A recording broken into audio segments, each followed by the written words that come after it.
அனைவரும் நம்மளோட முயற்சிகளை விடாமல் செய்து கொண்டிருந்தால் கண்டிப்பாக நம்ம வெற்றி அடைகிறோம் இல்லையா?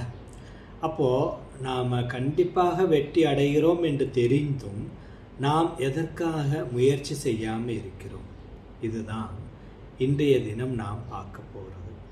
ஒவ்வொரு விஷயங்களிலும் நாம் மிக தெளிவாக இருக்க வேண்டிய ஒன்று, நாம் அனைவரும் முயற்சி செய்வதற்கு ஏன் நாம் முயறவில்லை?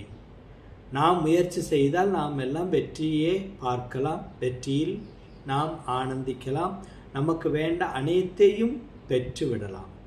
ஆனால் நாம் அதை கவனிக்காமல் ஏதோ ஒரு விஷயத்தை நோக்கமாக வைத்து கொண்டு வாழுகிறோம். அதனால தான் நம்மளால் அது முடியவில்லை.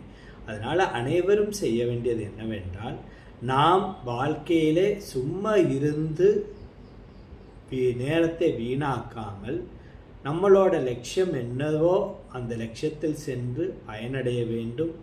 அதுதான் அனைவருக்கும் நல்லதே. அதனால் முயற்சி செய்யாமல் இருக்காதுங்க. சோம்பேறித்தனம் நமக்கு வேண்டாம். சோம்பேறியாக இருந்ததுனால ஒன்றுமே நமக்கு கிடைக்காது. அதனால் வாழ்க்கையில் எல்லோரும் யோசனை செய்ய வேண்டிய ஒரு விஷயம், நாம் எதை எடுத்தோமோ அதை முடிக்க வேண்டும். நாம் எதை முடித்திருக்கோமோ அடுத்ததை இன்னும் மிக சிறப்பாக செய்ய வேண்டும் என்று தீர்மானம் செய்யுங்க. வெற்றி உங்கள் கையிலேயே.